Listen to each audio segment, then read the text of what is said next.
Dr. Abdul Rashid Sayed, founder chairman of WSD, dignitaries and friends, ladies and gentlemen. Hello to all and namaskar. I come from a peace-loving and geographically diverse country of mountains, flora, fauna, temples, and plethora of heritage sites. Nepal is a land of Mount Sagarmatha, Mount Everest, the highest peak of the world, and sacred birthplace of Lord Buddha, apostle of peace and harbinger of universal peace, compassion, non-violence, and fraternity. Buddhism teaches us to love and serve the entire humanity in a spirit of equality and respect. I deem it a matter of great honor to be invited to attend a Star of COVID event organized by the World Humanitarian Drive WSD under its exemplary initiative of fulfilling its motto of striving for humanity. With direct telecast beamed to different parts of the world. I extend my sincere thanks to Dr.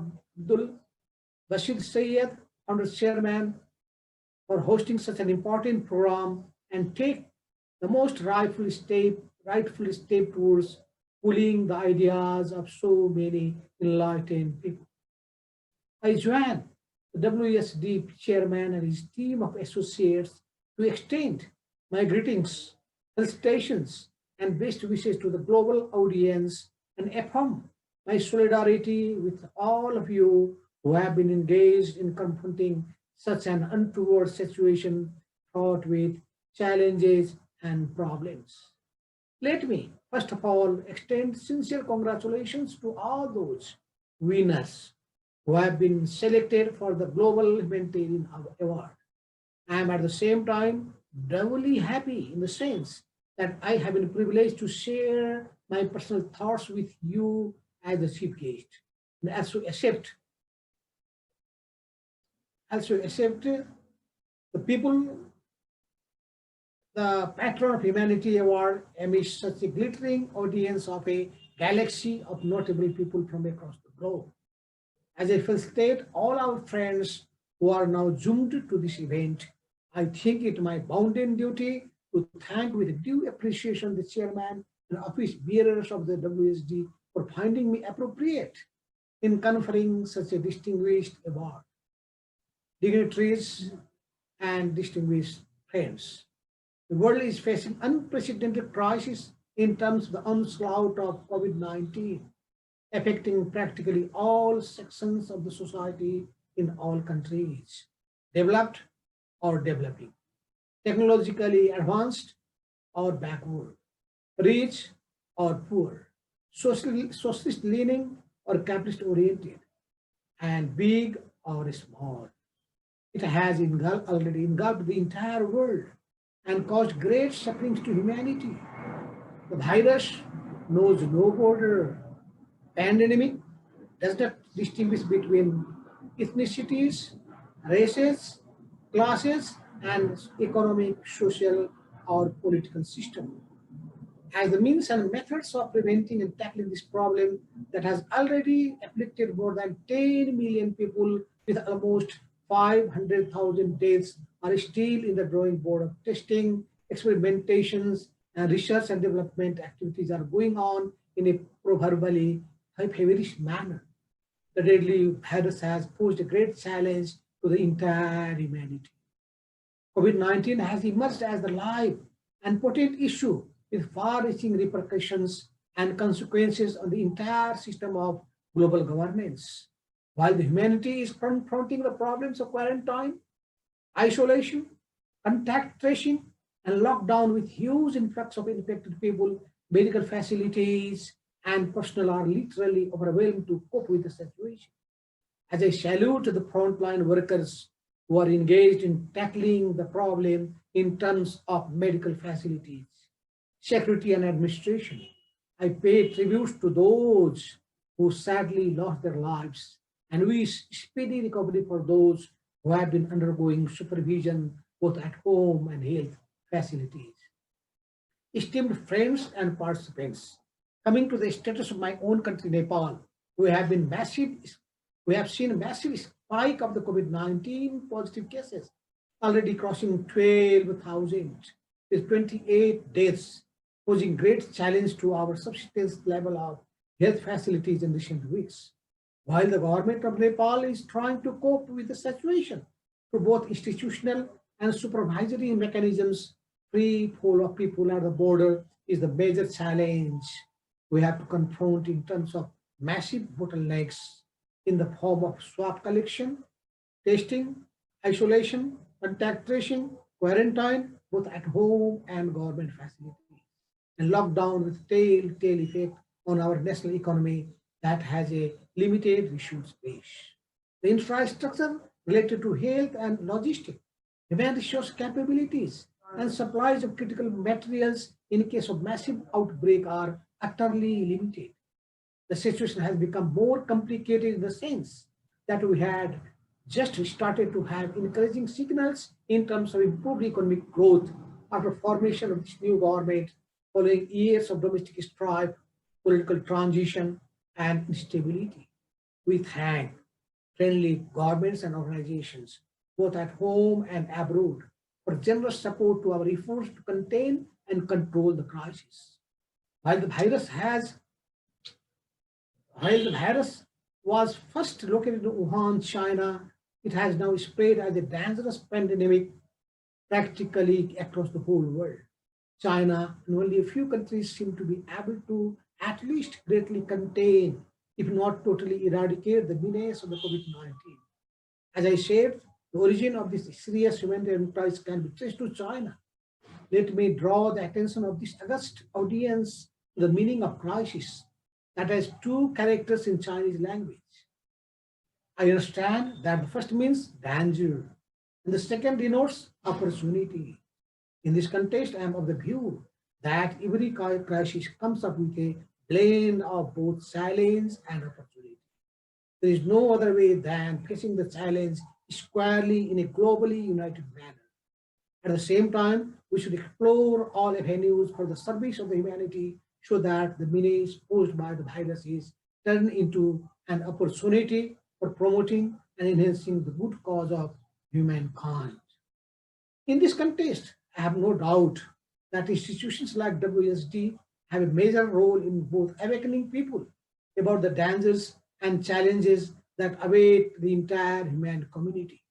I am fully convinced that such an appropriate initiative on the part of WSD has the potentials of realizing the fundamentally conceptual ideas of wholesome development of humanity. As the World Health Organization is already sounding a bugle of grim and gruesome warning about coronavirus, it is the turn of individuals and institutions to supplement the endeavors of scientists and experts who are trying to find ways and means of dealing with the pandemic through research and humanitarian efforts.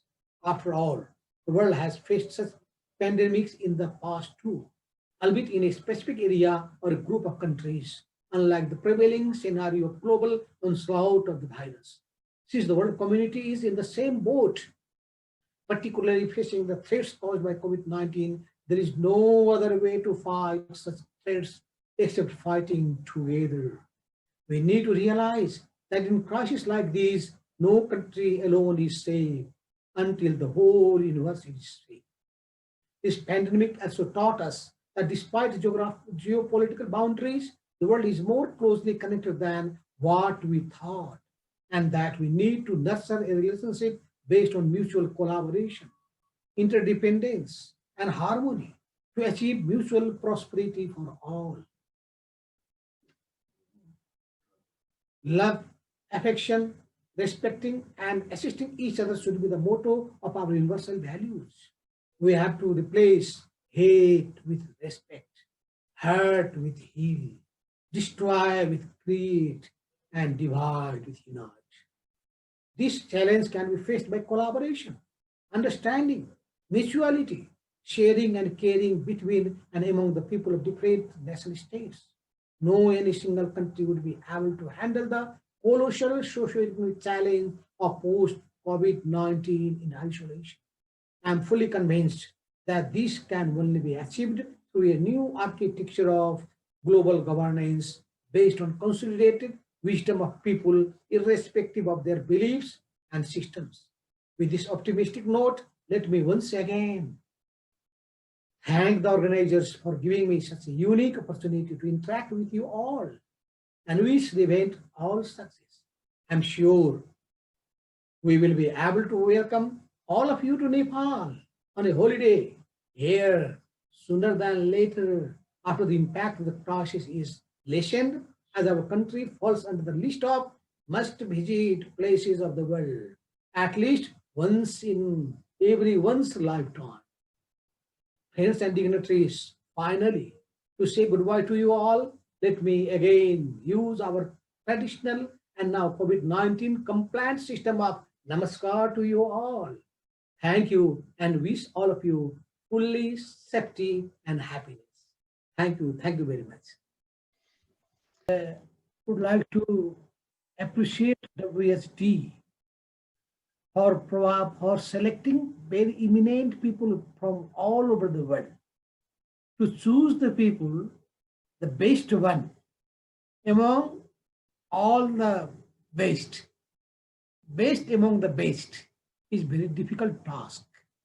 Actually, you have done a very great job finding the people and respecting them, encouraging them to serve the humanity. That is the motto, that should be the motto of our life. If we don't care about others, we don't take interest into the sufferings of the people, then the life is useless. That's why you are giving a message through the education, through your splendid work, that we all have to serve the humanity. We have to dedicate our life for the service of the humanity. So in this very difficult period where people are scared, come forward to do the job or the treatment of, taking care of the COVID-19 victims. I think you have shown an example that there are the organization here, there are the people here who would like to find the excellent people and encourage them, encourage others to come forward for the service of the humanity during all these crisis periods. So thank WSD and Mr. Robin Marsh, Dr. Chairman Abdul Sayed, and all the friends from Serbia, from Russia, from Brazil, and other countries, Mr. Petro, and sorry, Admir and others for giving such a very brilliant speech from your side. Thank you very much.